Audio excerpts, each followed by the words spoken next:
Hello, welcome to another tutorial. In this video, we'll be going over how to run your AUBO C++ SDKs on your Windows computer. So now the first step is to open up your C++ SDKs folder and open this AUBO i5 SDK solution file using Visual Studios.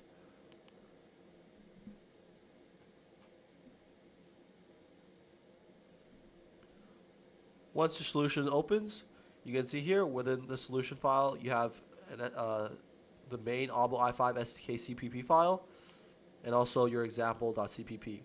This example.cpp contains all the sample projects that you can play around with, that you can run.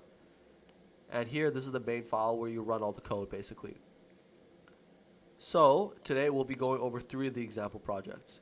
Now inside this main file, you can see we're including some header files here, and most importantly, we're including the IP address of the robot. And to find that again, you can go into your AUBO PE software, settings, network, click if config, and then based on your connection, you can find your IP address right here. So you're going to put that IP address right here. And now in this main function, basically you can just uncomment whichever example you want to run and comment out the rest. For example, let's start off by taking a look at this example moveJ function. Let's take a look at what this is. As you can see here, first we define 6 joint angles. Then we call move joint to these 6 joint angles, and it will return whether the move was successful or not. So this function essentially just makes the robot move to one position. So now let's go ahead and take a look at this. So now let's go back to the main file and run this function and see what it looks like.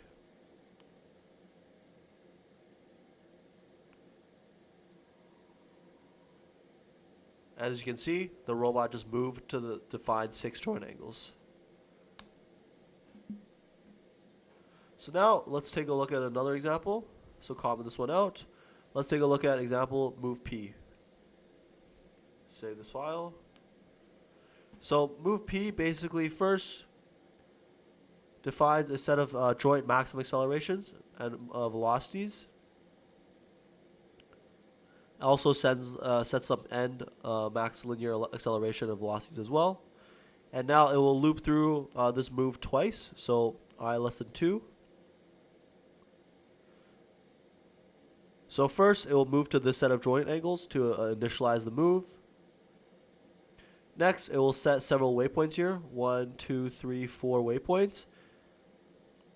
Then it will call a move track. And it will basically be this move track is basically a spline between these 4 points. And it will go through this track twice, and at the end of every single time, it will return back to this very initial waypoint. So now let's run this and take a look at what this looks like.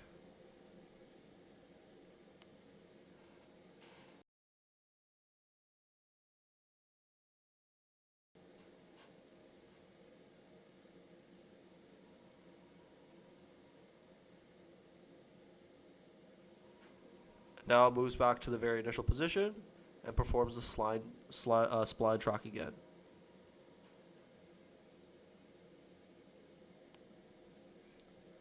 So that's the move P example. And let's take a look at one last example here. Let's go ahead and take a look at this example board IO. So in this example, we're basically setting the user digital output 0 status, and right now we're setting it to 1, so IO status valid. If we wanted to set it to 0, we will just put invalid here instead. So currently, if we look at our IO status in the settings, IO state, user IO, we can see that DO is off.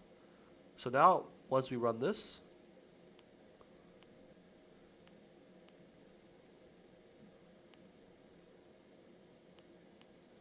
we will see DO turn on here. And there you go. Now DO0 is on.